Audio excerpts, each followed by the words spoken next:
Good morning. Welcome to Political Science 201. This is the fourth lecture in the series, and I am Laura Fleming. Here's a little question to get us started. Can the Senate pass a law by itself? And of course, the answer to that question is no, the Senate cannot pass a law by itself. All laws must be passed both by the House of Representatives and the Senate. What this means is that all laws must be agreeable both to the people voting by population and to the people voting equally by state. That would be the Senate. In addition, as we'll discuss, the law also has to be agreeable to the president. The president has to sign off on laws. That brings us to the outline for today's lecture. We're going to continue our study of Congress, focusing on the process of lawmaking, what Congress does, the nuts and bolts. We're going to talk about how a bill becomes a law. We're going to talk about the federal budget and the lawmaking that goes into the federal budgetary process. And we're going to talk about a special kind of law related to the budget called appropriations bills. We'll see under the Constitution that Congress is required to pass appropriations bills or laws before they can spend money. This is a very difficult process, which we'll discuss. First thing you need to know, it's not easy to become a law. 10,000 bills are proposed every year, so lawmakers have lots and lots of ideas for what might be a good law, but only a couple hundred actually make it. Only a couple hundred actually become law. If you click on this picture here, you can see the little boy sitting on the steps of Capitol Hill talking to the bill. Actually, that's a clip from Schoolhouse Rock, and I encourage you to listen to that Schoolhouse Rock video where the bill sings, "I'm just a bill on top of Capitol Hill. Someday I'll be a law." And it's kind of a hero's journey. So first the bill is proposed by the congressperson. Then you can see that he's debated and argued over, and the bill gets very dramatic, and he says, "I may die in committee," because many bills do die in committee, which we'll talk about. So it's very dramatic, this little bill. He gets approved by the House, then he goes over to the Senate, has to start it all over again, and finally goes to the president's desk to be signed, and the bill knows that the president could veto him after all of that process and send him back down to the country where he came from, but ultimately this bill is successful, and you see him coming out with his sponsor. They're waving the victory sign. They have a little ticker tape parade going, and his sponsor says, "He signed you, Bill, you're a law," and everybody's cheering. When I was a child, back when Schoolhouse Rock was showing on television, I even shed a few tears for this poor little Bill and his arduous journey. Okay, it's very poignant, this story. And you ask yourself, is this how the founders would have viewed the lawmaking process? Would they have said, "You go, little Bill, you can do it," be rooting for him? And actually, the answer is no. They probably would have been throwing more obstacles in the way of this poor little Bill. So the founders believed that the ease and access of lawmaking seem to be the usual faults of our governments, right? That's a quote from Federalist 62 that we studied last time. They felt that less is more. They did not want every little bill coming up from the countryside to make it into a law. They wanted only the good ones to make it. They wanted it to be more like a survival of the fittest, or the Hunger Games, where just a few high quality bills make it to the end. So the question is, would you rather have a government where it's very easy to pass laws or where it's very difficult to pass laws? We'll talk about the fact when Congress is discussing and arguing and debating and they're having trouble passing important laws. For example, there was a lot of discussion and debate over the coronavirus related legislation recently. And it's very easy to get frustrated with Congress and say, you're not doing your job. But on the other hand, the founders remind us it's actually not good for it to be too easy to pass laws. We only want good laws. So it's not easy to become a law.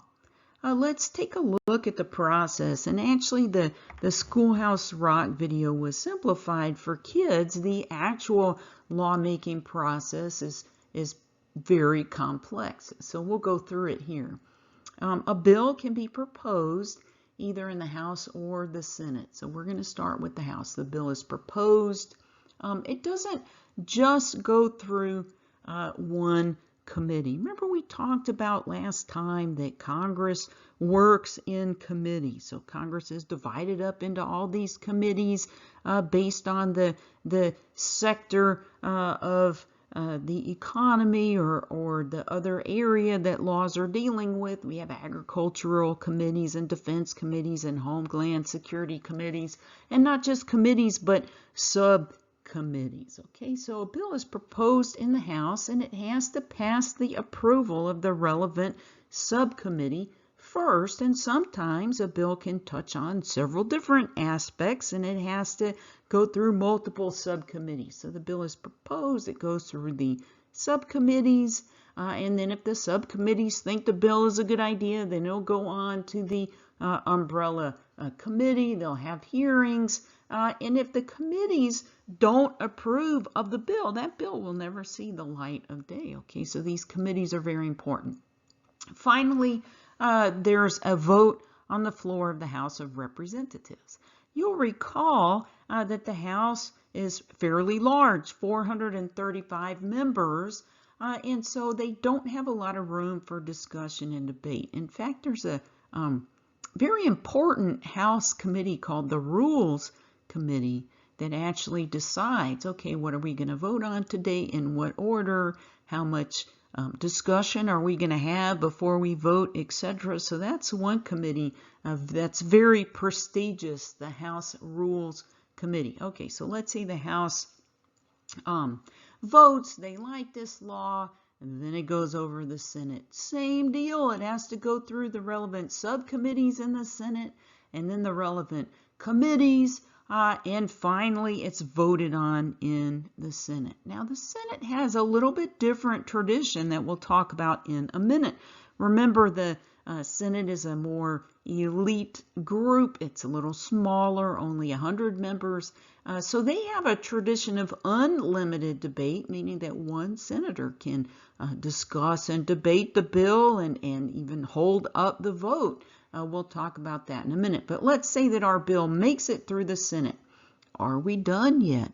No, we're not done, because what happened is when our bill went through subcommittee and committee in the Senate, it was changed. Okay, so these subcommittees and committees, they may have approved of the bill, but they probably also had little tweaks and things that they thought would work better, and so the bill is actually not the same as the bill that was voted on by the House. So this is a problem. We have a Senate version that the Senate likes. Now we have a House version that the House likes. So what do? You can't have two versions of the same law. Again, we have a committee for that. This is called the Joint Conference Committee. So the Joint Conference Committee, what it does is it takes, it's made up of leadership from the House and the Senate, and they take the two versions of the bills, the House version and the Senate version, and then they go into the room and they discuss and debate and come up with one compromise version that they think everybody can live with. Okay, but it's not just up to the Joint Conference Committee. Now the House and the Senate both have to vote one more time on this final consolidated compromise bill.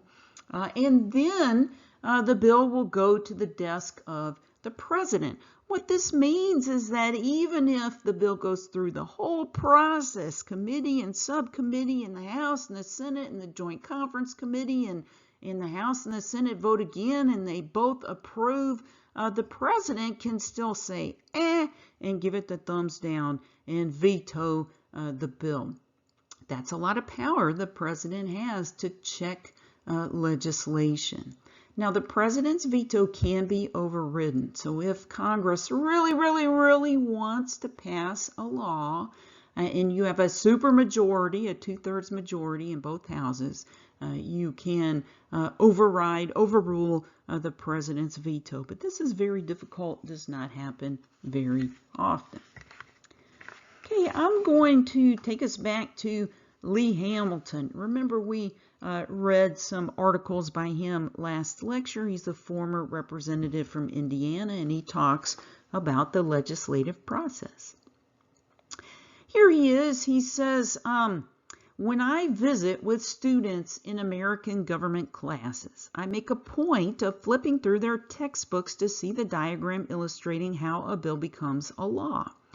The diagram usually explains that a piece of legislation, once introduced, moves through committee and subcommittee, then to the House and Senate floors, then to a House-Senate conference, and finally to the president for his signature or veto. Okay, this is the diagram that we have here on the screen.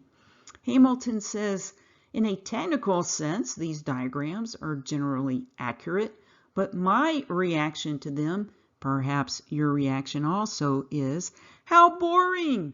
They fail to convey the challenge, the hard work, the excitement, obstacles to overcome, the political pressures, the defeats suffered, and the victories achieved to enact legislation. They give a woefully incomplete picture of how complicated and untidy the legislative process can be. You think this diagram looks complicated. Lee Hamilton is saying the reality is even more complicated.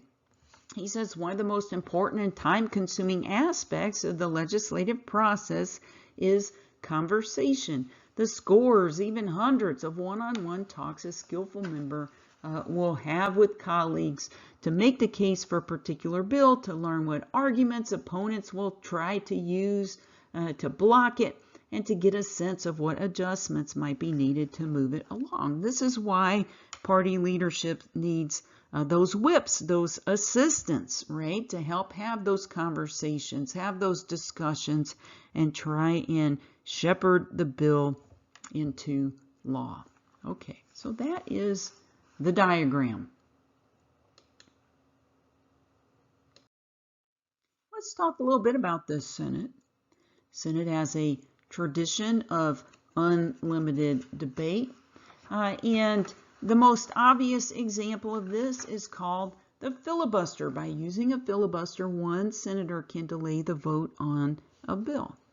So a filibuster, in its traditional sense, involves a senator taking the floor and just talking and talking and talking and talking for as long as they can hold out. And as long as a senator's talking, you can't vote on the bill, and if you can't vote on the bill, then the bill is never passed. Okay, so it's a very interesting way of stalling legislation. If you click on the little cartoon here, you can see a YouTube. It's excerpts from a recent filibuster in the past several years. Okay, this filibuster was performed by Senator Rand Paul from Kentucky. Now, the specific situation was that President Obama had appointed a new director of the CIA, and the Senate was responsible for approving that appointment. We'll talk about this, that one of the elements of the senatorial trust, one of the powers that the Senate shares with the president, is the power to approve the president's high-level appointments. Now, Rand Paul filibustered the vote on this appointment. He did not do it because he had anything against Obama's appointee per se. He did it because he wanted to draw attention to an issue that he felt was important. He wanted to draw attention to the issue of our government's use of unmanned drones. Rand Paul's a big believer in our Fourth and Fifth Amendment protections, our rights to due process. And so Rand Paul was concerned that the government could potentially use drones to spy on and take out American citizens without respecting our due process rights. And so Rand Paul did a whole filibuster, lasted about 13 hours on this issue, basically to draw attention to it. If you click on the link, obviously it's not the whole filibuster, it's just some highlights, but it'll give you a sense for what a filibuster looks like, or at least a noisy filibuster. Filibusters can be defeated by something called cloture, which forces a vote. So basically, cloture is when a 3/5 majority of the senators, so basically 60 senators, decides that enough is enough, and they vote to end the filibuster, and they say, okay, this discussion and debate, it's time to come to an end. We have 60 senators on the same page, and then that puts a time limit as to how much longer you can wait until there's a vote on the bill. Okay, that's called cloture. So senators can vote for cloture, which allows them the opportunity to vote on the bill despite whoever may be filibustering it. The record for a filibuster is over 24 hours. That goes to Strom Thurmond. Strom Thurmond was a Democrat in the Senate back in the 1960s, and the law that he was filibustering was the Civil Rights Act. Okay, so the Civil Rights Act was a landmark piece of legislation. It prevented discrimination by private businesses. And Strom Thurmond opposed it, as did some of his buddies in the Senate, and they filibustered. And you may ask the question, why would we allow one senator to delay the vote on something as important as a Civil Rights Act, for example? But it's very interesting how it all went down. So basically, when Strom Thurmond and his buddies started their filibuster, the public was divided about whether the Civil Rights Act was the best remedy for our situation. Okay, there were a lot of people who were worried about the Civil Rights Act and the different powers that it gave to the national government. And as Strom Thurmond and his fellow senators filibustered and discussed and debated and delayed the vote, it drew a lot of media attention, and the public began looking at the issue very seriously. And by the end of several months, the public had kind of come around. They had become to view the Civil Rights Act as necessary for racial healing in the United States. So actually what the filibuster did, and this is the purpose of the filibuster in reality, is it allowed the American people through Congress to discuss and debate and actually come to a consensus so that laws were not just unilaterally imposed. Okay, so there was a public consensus in favor of the Civil Rights Act by the time the filibusters ended. So there's another kind of filibuster which I think is cheating. Okay, this is called the filibuster rule.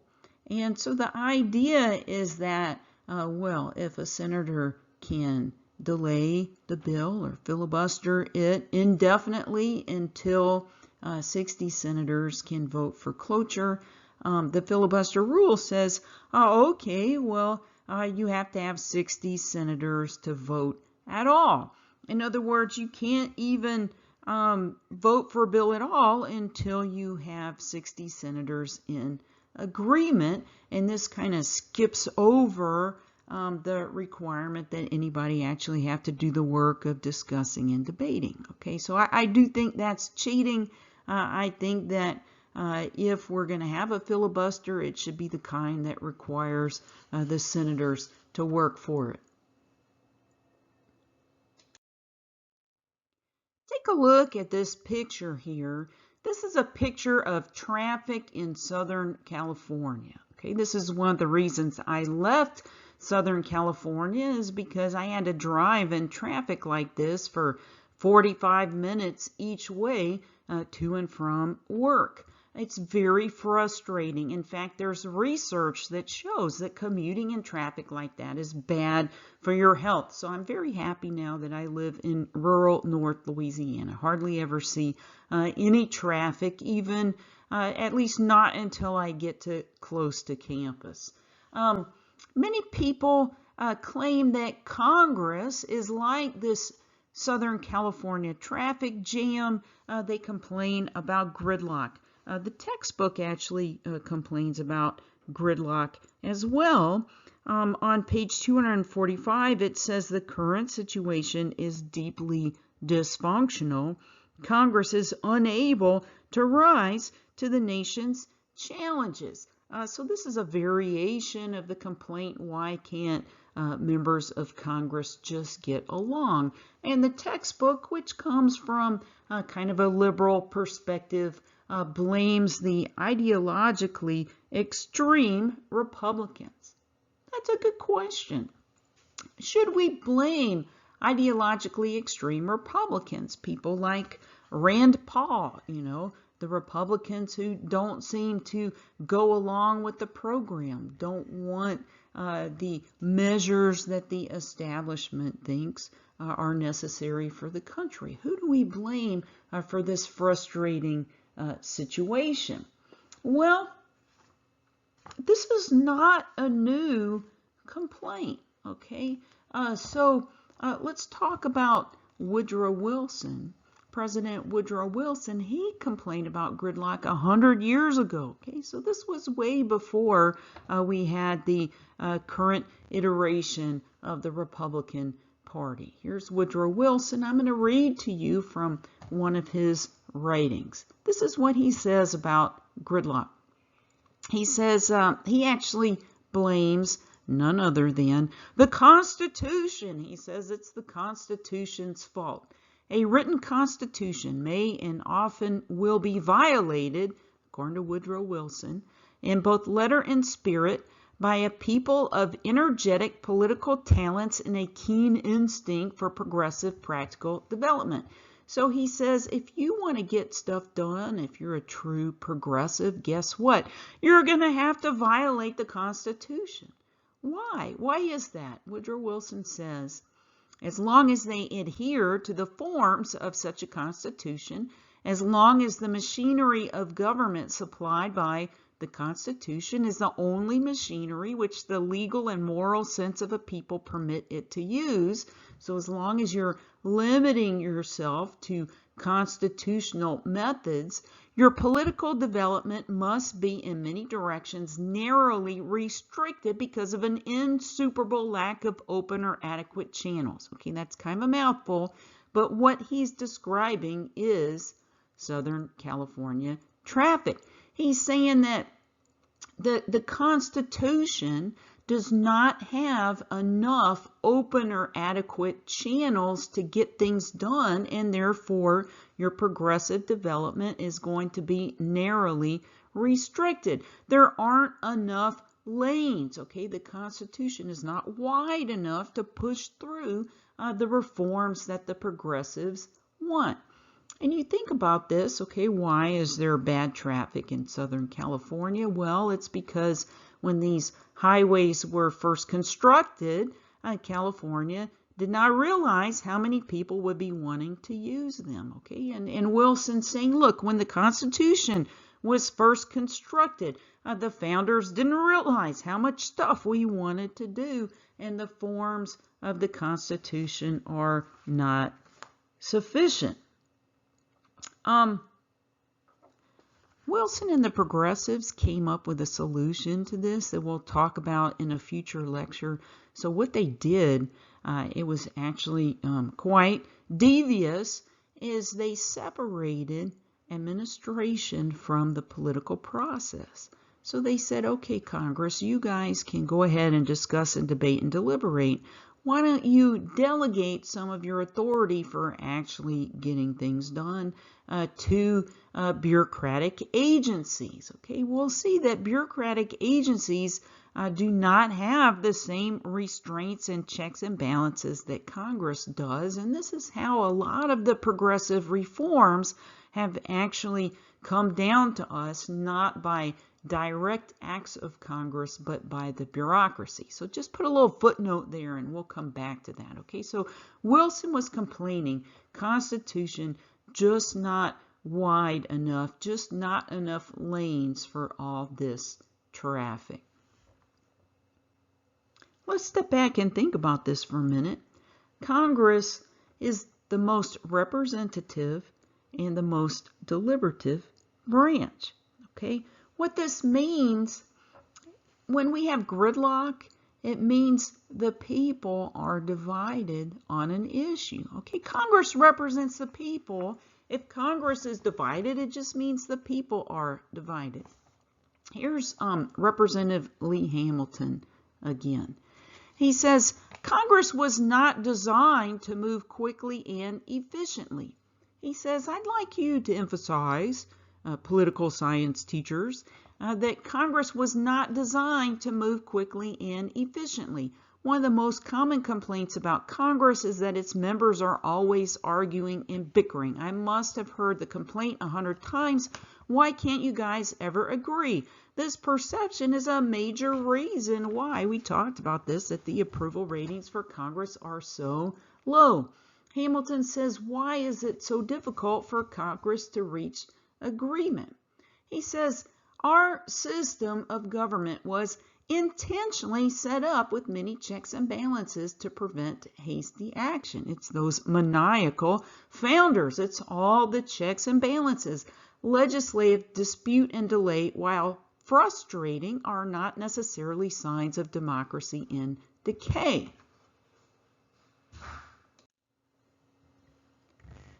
Lee Hamilton continues, he says, the task of achieving consensus is made especially difficult today because the issues before Congress are so numerous, complex, and technical, and they come at members with staggering rapidity.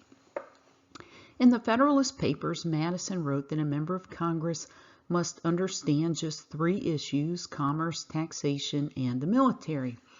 Remember, in the Federalist Papers, the founders did say that national government was only going to be worried about a very few national government type things. But to a member of Congress today, that observation is a bit quaint, to say the least. Hamilton says, list the 10 most difficult issues facing our country. You can be sure Congress will take each of them up in some form over the coming year. Many Americans think reasonable people agree on the solutions to major national problems, and they see no good reason for Congress not to act. Yet the truth is there is far less consensus in the country than is often thought. Survey after survey shows Americans don't even agree on what are the most important issues facing the country, let alone the best way to solve them. Think about issues like abortion or immigration or taxation. So many complicated issues, and the American people are very polarized. Lee says people misunderstand Congress's role if they demand Congress be a model of efficiency and quick action. Congress can work quickly if a broad consensus exists in the country, but such a consensus is rare, especially on the tough issues at the forefront of public life today. Usually Congress must build a consensus. It cannot simply impose one on the American people. He finishes up, the quest for consensus can be painfully slow, even exasperating, thus the complaints of gridlock. But this is the only way to resolve disputes peacefully and produce policies that reflect the varied perspectives of our diverse citizenry. So in other words, the gridlock is necessary. If you click on the link at the top there over the word gridlock, you'll find a quote by former Supreme Court Justice Antonin Scalia. You can also find it if you do a Google search, C-SPAN, Scalia gridlock. It should pop up for you. And basically, Scalia says that yes, we do have a very complicated system, a system that's prone to gridlock, and the founders did this on purpose. They made it so that if some political minority has a problem with a piece of legislation, it doesn't take very much to throw a monkey wrench and stop a potentially bad law. You have many opportunities to block bad legislation. And Scalia says, you know, this was intentional. We only want good laws to make it through, and he encourages us to embrace the gridlock. So it's frustrating, but according to the founders, it's a necessary part of checks and balances because we don't want lawmaking to be too easy. Another question I'd like to propose is whether we're asking the federal government to do too much. Is it exceeding its design? Again, California freeways, they were only designed for a certain number of cars. Constitution was only designed to handle a certain number of specific national government issues. Today, thanks in large part to the progressive movement, we're asking the national government to handle more than ever. This is one of the reasons why we have gridlock, because we're trying to force too much action through a system that was not designed for that. Again, I want to direct your attention to Federalist 62. This is actually a quote that was used by Scalia in his C-SPAN speech, where he says, "The ease and excess of lawmaking seem to be the usual faults of our governments. Governments by the people, the problem is generally not too few laws, the problem is too many laws." So take a look at Federalist SA 62, very helpful in understanding the perspective of the founders. Gridlock over the budget can be particularly frustrating. If you think about, what do people argue about? Even what do couples argue about? Money would probably be right up there at the top. And Congress is no different. The members of Congress frequently argue and get into gridlock over how to spend the nation's money. We talked about this briefly in Article 1, Section 9. That's the list of things that the national government cannot do. Here's one of them. The Constitution says, "No money shall be drawn from the Treasury, but in consequence of appropriations made by law. And a regular statement and account of the receipts and expenditures of all public money shall be published from time to time." Again, Article 1, Section 9 of the Constitution. Let's break this down. Basically, it says Congress cannot stick its hand into the cookie jar of the public treasury unless it passes a law. It's a special kind of law called an appropriations law. So number one, Congress must pass a law to spend money. And number two, it says a regular statement and account of receipts and expenditures shall be published. That's just a budget. So Congress not only has to pass a law to spend money, it also must make a budget available for the public. And this can absolutely contribute to gridlock. Think a minute about money, your own personal budget. Have you ever made a personal budget? And if yes, what method did you use? So you're just starting out in college as a young adult.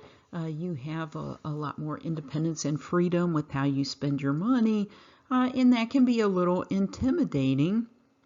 So many students find it helpful to come up with some kind of budget, right? It's very easy to spend more money than you actually have, especially today when you have these little pieces of plastic where you're not actually keeping track of physical money. Some college students use a classic method called cash in the envelope, where they cash their paycheck and they divide it up into various envelopes, and then when the money in the envelope is gone, then you know that you can no longer spend for that purpose until you get the next paycheck. That is old-fashioned, but there's all kinds of apps and software that you can use. Your bank may have budgeting tools. Actually, the difficult thing is not necessarily making a budget, it's sticking to it, right? When you leave to go off to college, you'll get what I like to call fan mail from various banks, okay? So all the banks suddenly love you, and they want to offer you their credit cards, They're saying this is a great opportunity for you to build your credit while you're in college. All these banks offering to give you free money. Are they doing this out of the goodness of their hearts? No, they are not. Okay, so you guys are smart.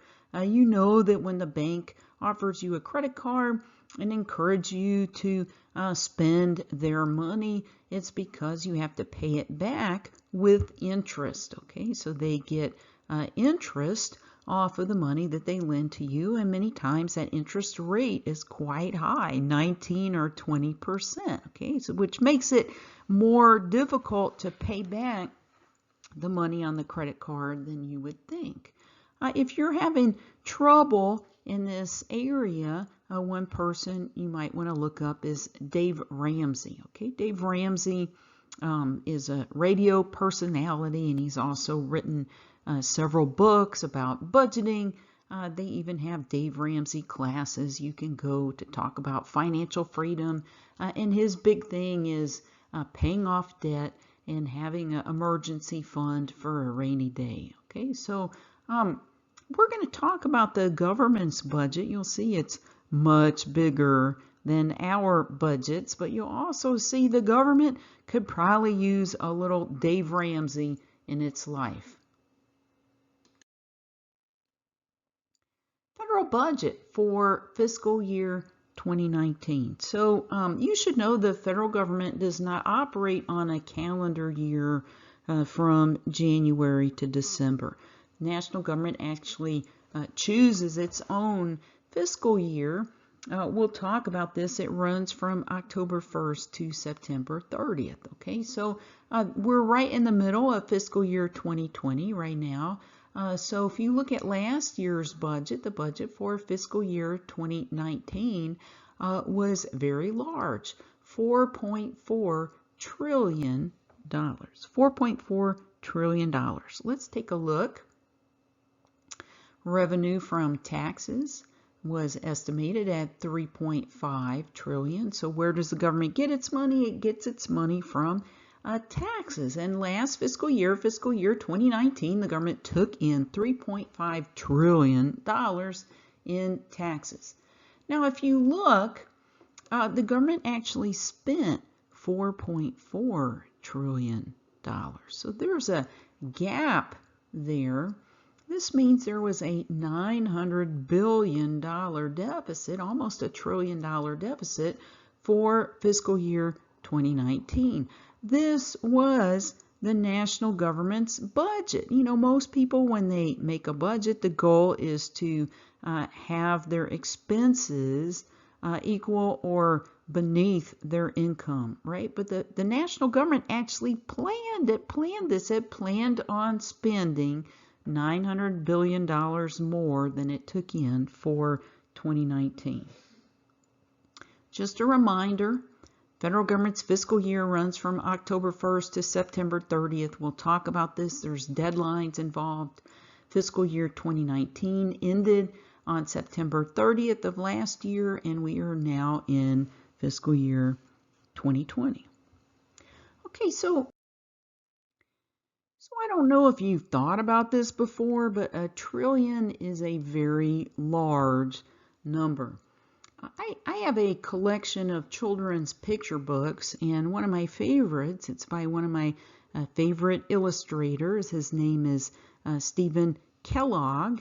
And Kellogg has this book called How Much is a Million? And he's trying to explain for little kids in terms that they potentially could understand how big these big numbers are. So he talks about how much is a million, how big is a billion, how tremendous is a trillion, right? And he gives examples like, how far would a chain of little kids stretch, if you had a trillion kids stacked one on top of the other. And he talks about how it would stretch all the way, almost to the rings of Saturn, right? So very fantastical stories to help explain these big numbers to little kids. So here's one. If you wanted to count from 1 to 1 trillion, again, this is from the picture book by Stephen Kellogg, how long would it take? I'll give you a minute to think about that. What do you think? How long would it take to count to 1 trillion? I've never had someone guess correctly. It would take you almost 200,000 years. Okay, so in this case, the illustration is a little morbid. There's the gravestones of all the little kids long and gone after 200,000 years of counting. One of the reasons that it takes so long to count to 1 trillion is because the numbers themselves are so lengthy that they're a mouthful and it takes a long time to say them. For example, the current federal debt. So if you keep adding debt to your yearly budget, okay, if you keep taking out money on the government credit card, that balance is going to grow. So there's a website. If you click on this link at the top here, you can see there's a website that actually tracks the national debt down to the penny. And when I checked it this morning, April 2nd, 2020, the current national debt is 23 trillion, 686 billion, 870,812,640.08. So you can see, even just saying that number takes several seconds because it's so long. Okay, big chunk of debt. If you take a look at this chart here, you can see blue is public debt. That's debt that anybody can lend to the government. You do that by purchasing treasury bonds. Okay, so you can actually invest in the American government. You can lend your personal money to the government by purchasing these bonds. And not just American citizens do this. In fact, other countries invest in treasury bonds, including China, which is a little scary.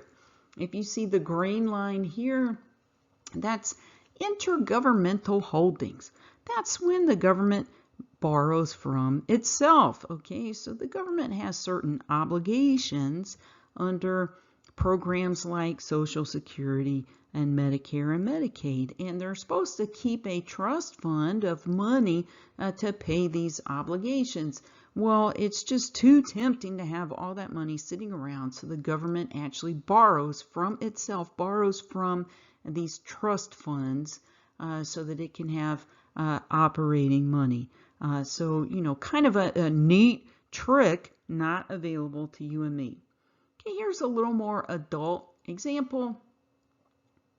If you put the debt on a Starbucks card, you can have a tall latte every day since the beginning of the universe. And we're not talking about a young Earth, 6-day creationist universe. We're talking about full-on Big Bang, 14 billion years of Starbucks. Obviously just a massive, unimaginable number. Now, just like you and I, when we borrow money, we have to pay interest the national government also has to pay interest. Interest on the national debt alone is 9% of the federal budget and increasing. Okay, so the more you borrow, the more interest you have to pay. So we're going to look at what the national government spends its money on.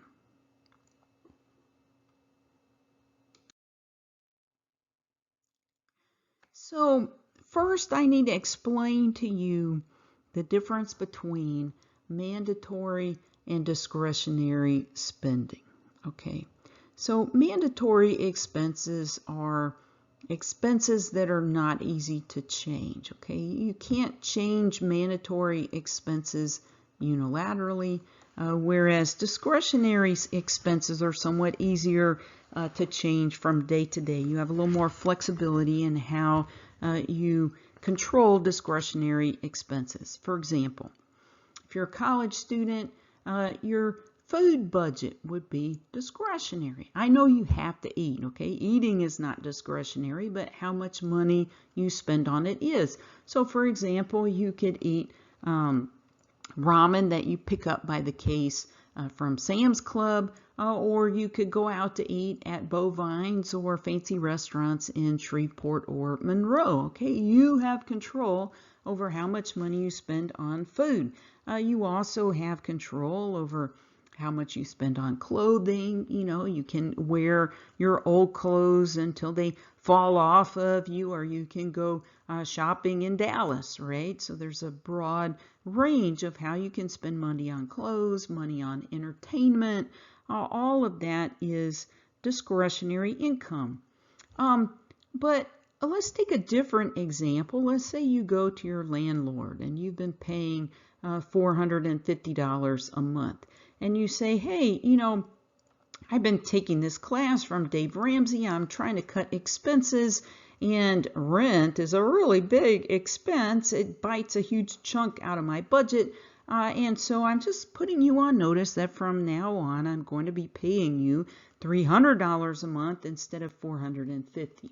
And your landlord's going to say, no, that's not how it works. Okay, you promised to pay $450. This doesn't mean that you'll be stuck paying $450 for the rest of your life. Okay, so you can always move out or get another roommate or do some negotiation where you mow the lawn in exchange for a reduction in rent or something like that. But the point is that you can't change your rent by yourself. Okay, you made a promise. This is how much your rent costs, and to get out of it, you're going to have to renegotiate. Let's say you go to the registrar's office and you give them the same spiel. You know, I've been trying to cut my budget, etc. I think tuition costs too much, and therefore I'm going to reduce my tuition bill unilaterally by 20%. Okay, you can't do that. The registrar is going to purge you from the class list because you can't unilaterally change tuition. There's things that you can do, right? You can apply for scholarships. You can take a quarter off and take some community college classes. Okay, so it's not like you have zero options, but things like tuition and rent are going to be a lot more difficult to change than your discretionary expenses. Okay, the national government also has these two categories of discretionary and mandatory spending, and what you'll notice is that the lion's share of the federal budget, 69-70% of the budget, over 2/3, is mandatory. Interest is 9%. Okay, so that's mandatory. You can't renegotiate the interest unless you want to start paying back debt. And then what is this other huge slice of the pie here, this 61%? So mandatory spending for the national government includes Social Security, Medicare, Medicaid, and other entitlements. What this means is that the national government has promised the American people that if you get to a certain age, you'll be eligible for a certain level of Social Security benefit. If you get to a certain age, you'll be eligible for a certain level of Medicare health coverage. Or if you're poor and make certain other requirements, you're eligible for Medicaid health coverage. Okay, so the federal government has agreed that if you meet certain criteria, primarily age, you are entitled to these benefits. Okay, these are mandatory. The federal government can't just wake up one morning and say, oh, we're going to reduce the mandatory budget.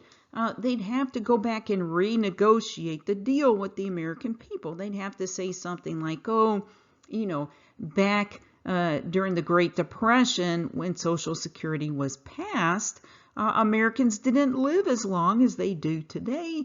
And so really it would make more sense if we raise the age for eligibility for Social Security. Okay, they could have that conversation with the American people, but it would be political suicide. Okay, so the American people would say, what? You hate our seniors. Look what this person is doing. They're going to take away Social Security. They're threatening the health care of our seniors. They're going to jeopardize Medicare. Political suicide to try and renegotiate these mandatory expenses. But, we're looking at this thing. This is now 70% of the budget if you include interest. It's going to be a problem. We're going to have to deal with it at some point.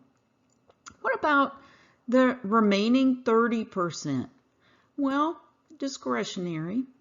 Half of discretionary spending goes to the military. Okay, so 16% of the national budget goes to maintaining our military. That leaves about 15% of the budget to run all the rest of the government.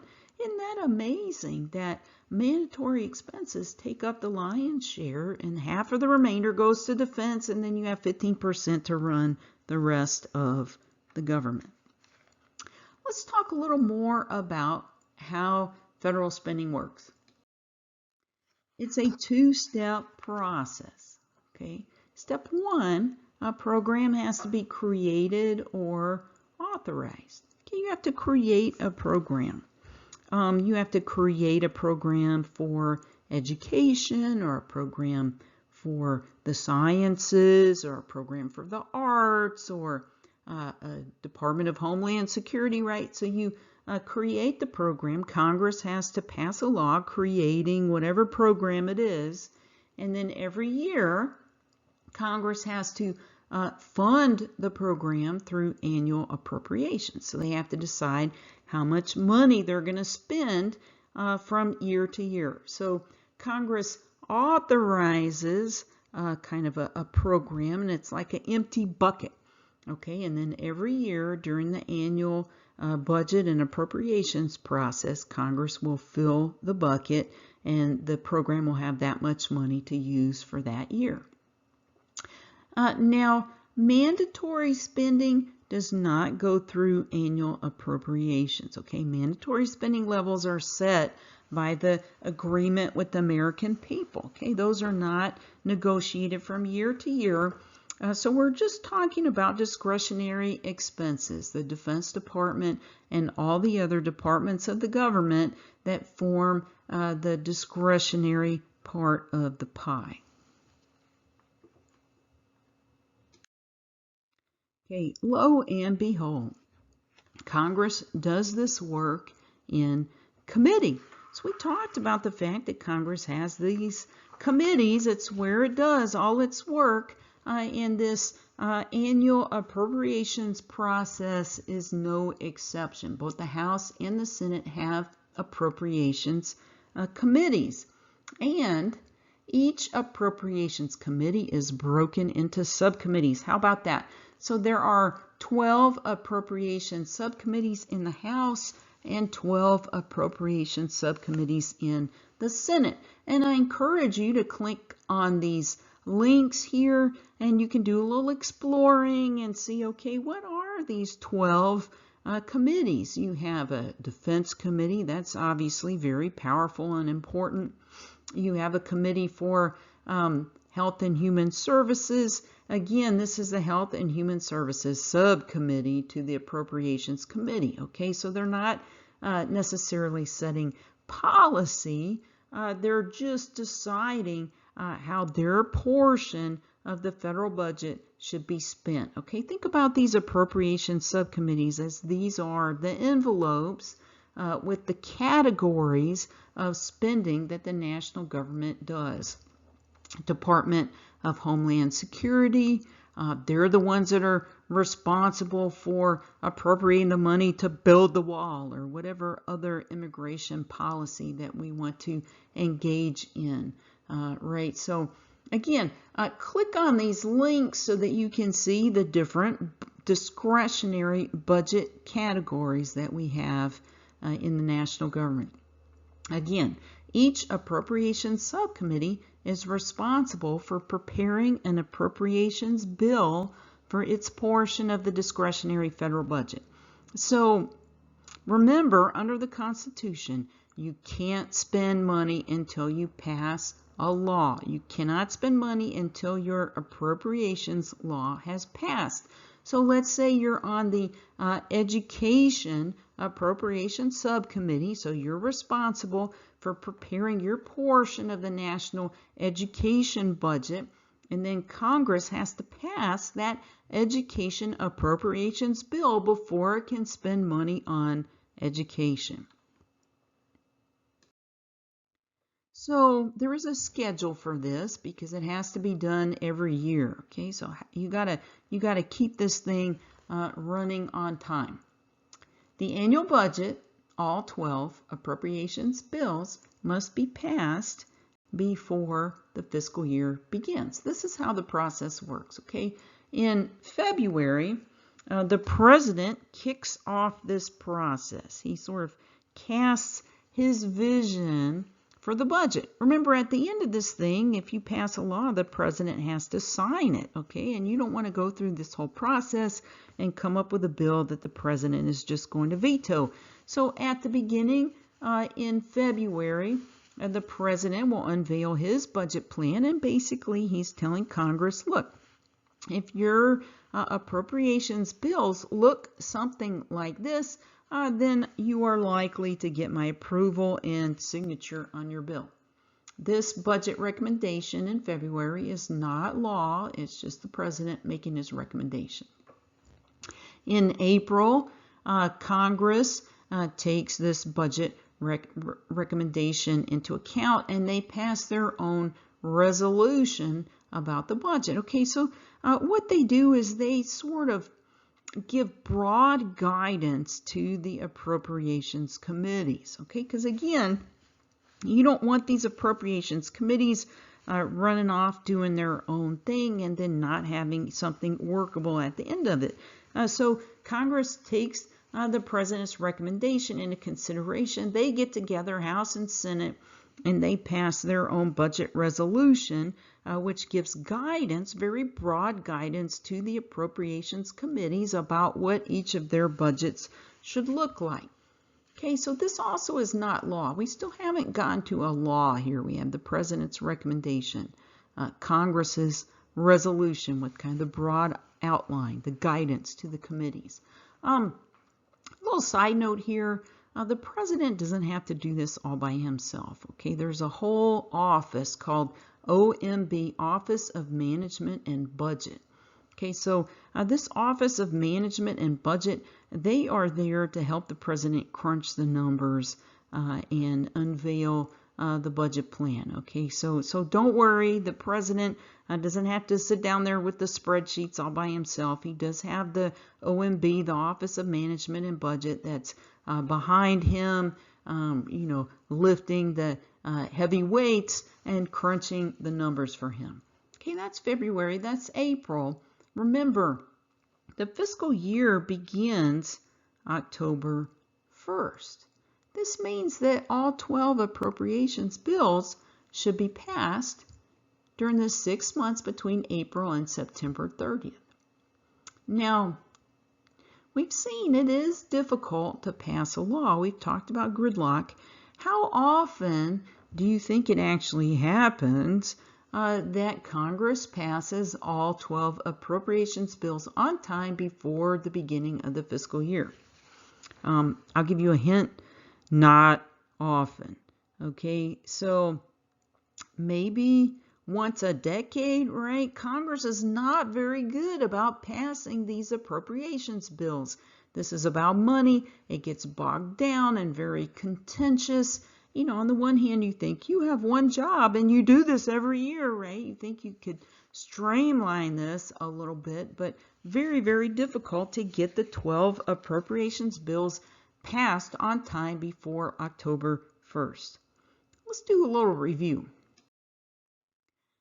It's not easy to become an appropriations law. Okay, so appropriations law has to be passed just like any other law. So the unique part is it starts out with the president's recommendation by February, and then you have Congress issue a budget resolution by April, and then you have to go to the 12 appropriation subcommittees in the House and the Senate. Then it has to be approved by the umbrella appropriations committee.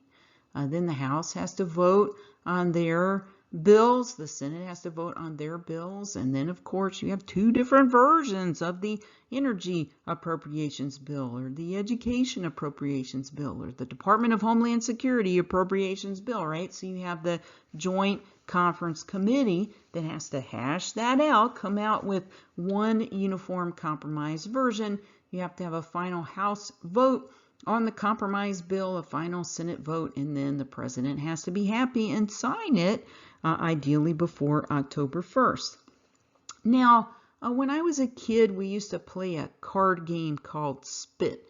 Okay, and the goal of this card game is each person would get about half of a deck of cards. And then there were rules about how you could play the cards to the middle of the table. Okay, so you can flip over cards and play them up or down on the cards that are in the middle of the table. And the thing about Spit that made it kind of exciting is that you don't take turns. So the goal is just to play those cards as fast as you can, get all the cards down on the table, and the first person to get rid of all their cards wins. Okay, that's how it is with these appropriations bills. You don't take turns. Okay, so the 12 appropriations subcommittees are chugging, and as soon as one of them comes up with a bill, then it'll pop out and go to the appropriations committee, then it'll get voted on.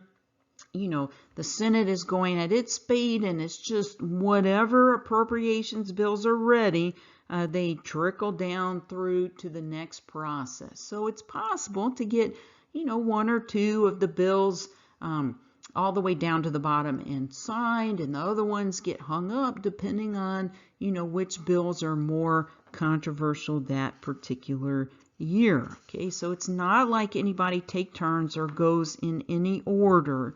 You're just trying to get each bill through the system, each of the 12 bills through the system as fast as possible before October 1st, so that those departments of the government can get out there and start spending money. Okay, so what happens if Congress does not pass an appropriations bill before October 1st?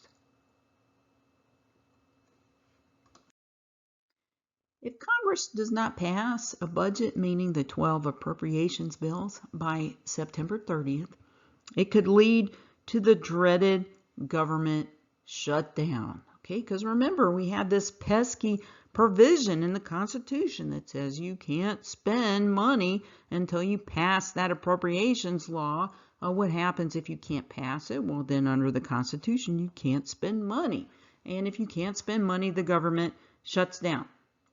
Now, it's not the whole government. It impacts discretionary spending only. Remember, mandatory spending, Social Security, Medicare, Medicaid, doesn't go through the annual appropriations process, so Grandma will still get her Social Security checks on time. Also, it impacts non-essential government functions only.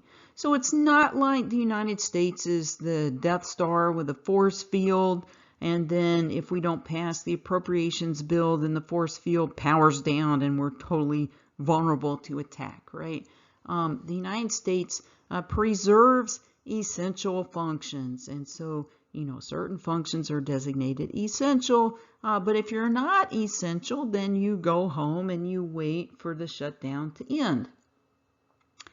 The most recent shutdown was from December 21st, 2008 to January 25th, 2019. It was the longest shutdown in government history.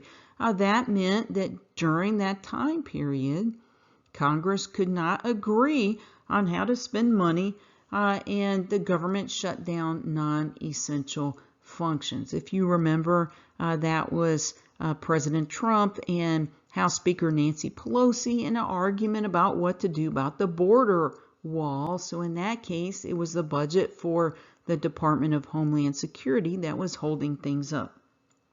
Here's the question. Do you think a government shutdown saves money or costs money? Kind of interesting. We talked about the fact that the national government spends so much money. Why not have it shut down non-essential functions, right? Maybe that would save a little money. We could apply that to the deficit. That's not how it works.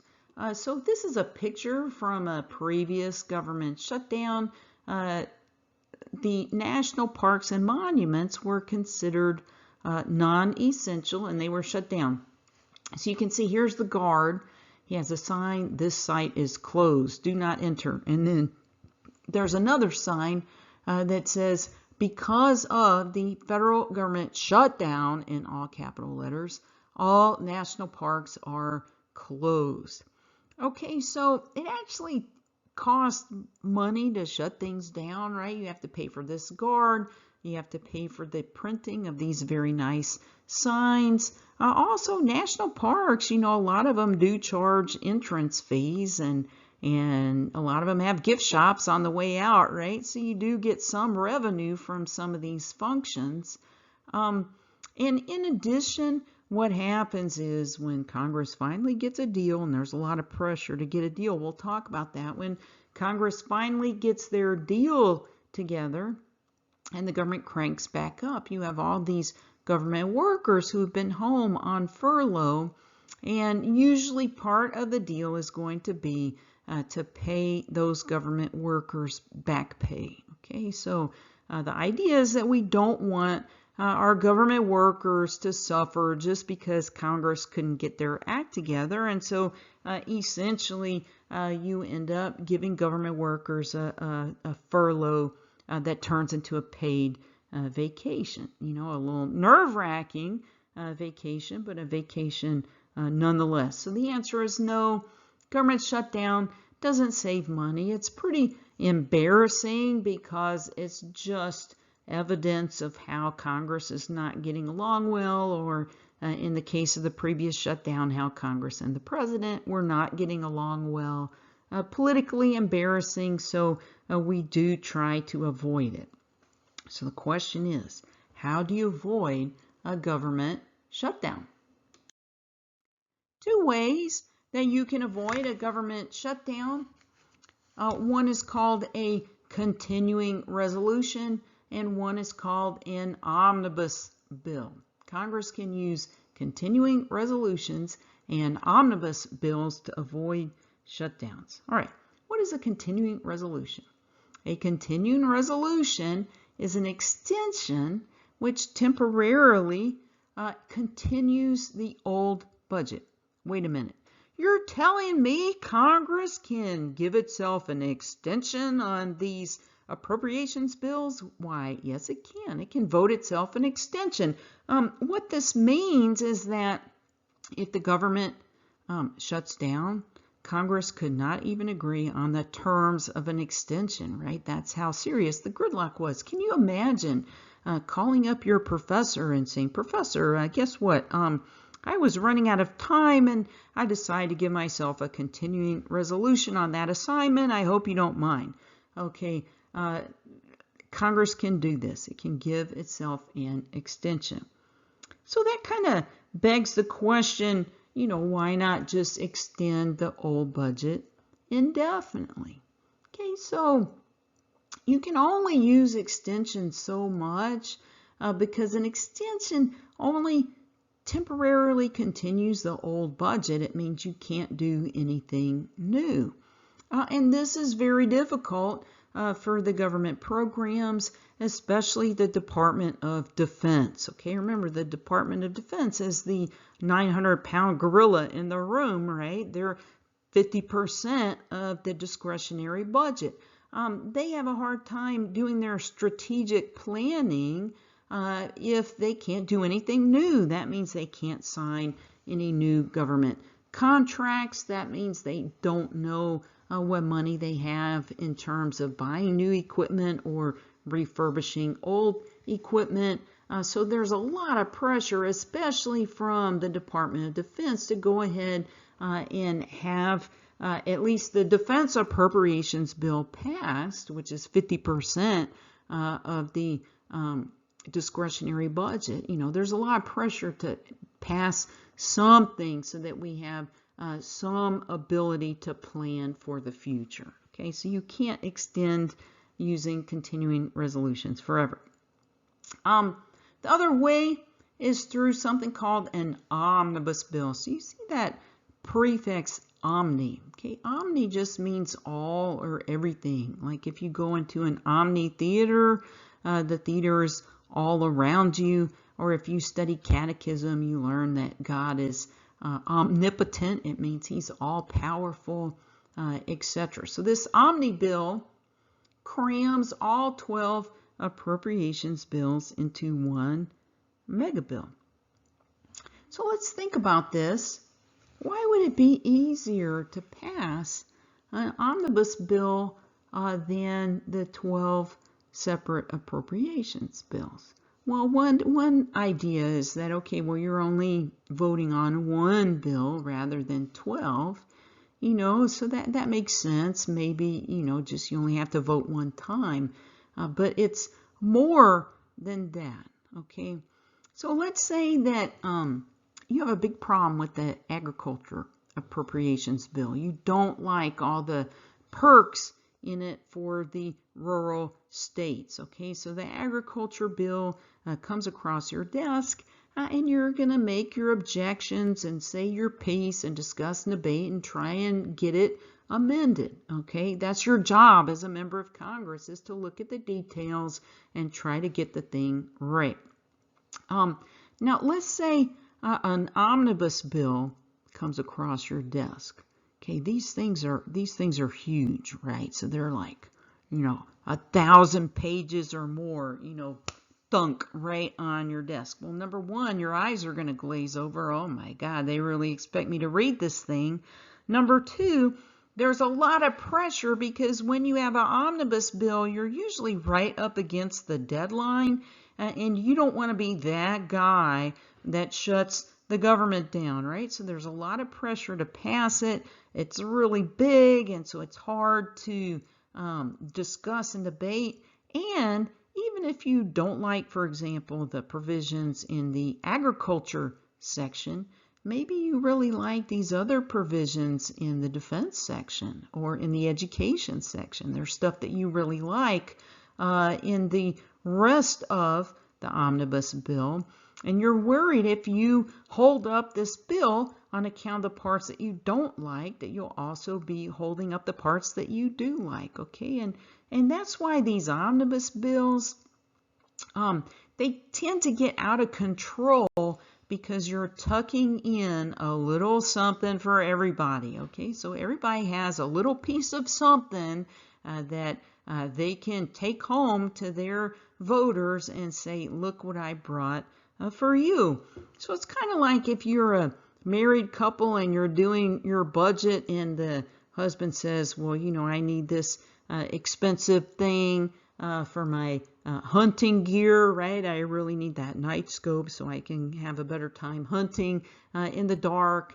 And you say, oh, that's fine, dear. You can have your night scope, but I really like these expensive shoes. I think I need a couple pairs of those, right? I know that's kind of a stereotypical argument there, but that's how you bust your budget, because you're given something for everybody instead of everybody discussing and debating and saying, okay, do we really need these things at all?